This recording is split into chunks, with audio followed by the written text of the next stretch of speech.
our defense made a great stop to start it off, and then our offense came out and panned it down their throat for the score, and that really just set the momentum for the whole entire game, and that helped us out a lot. It came out hot at halftime. It's just it's a momentum game, and we had the momentum. We didn't let it shift, and we kept it going. So.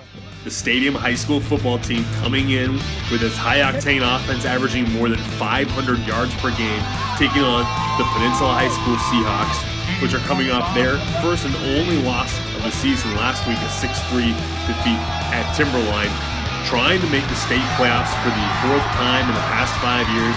Early in the game, the run game gets going. Peninsula would score on its first possession 7-0. How about this pass? Hunter Wendling off his back foot to Ryan Naylor.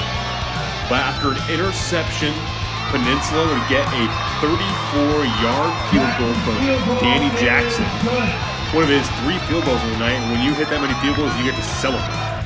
And how about Cameron Lewis in his first game since missing most of the season with the sprained MCL? Touchdown here. Peninsula increases its lead 17-0. Stadium needing a score before the half. Hunter Wendling not just throwing for 2,600 yards this year, but he's got some legs as well. Big run down the sideline. Then Wendling gonna find his man Max Novak in the end zone, touchdown.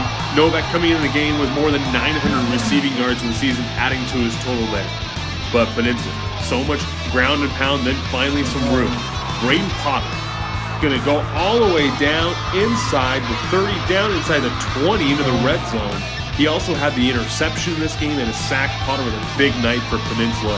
And then Blake Cantu, one of his 3 touchdowns in this game as Peninsula increases its lead. How about another big run? Cam Lewis.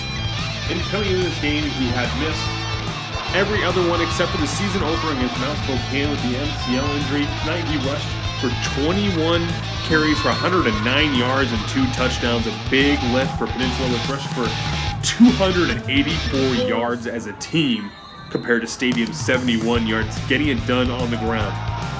But also, how about getting it done defensively? Big sack against Wendling here. Stadium would get back on the scoreboard. Here, pass to Jamon Chambers in the end zone. One of his 2 TD catches in this game. Chambers coming in the game with more than 1,500 yards rushing on the season. But he was bottled up for one of the few times all season in this game. And so was the Stadium passing game.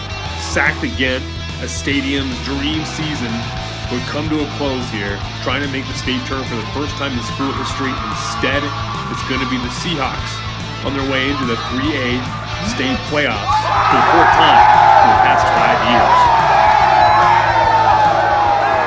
5 years. You know, in all of athletics, I think one of the toughest things to do is in football, playing a quality team twice in a season. It's something that you don't get a lot in football, and if you look at it historically, very difficult to get that second win.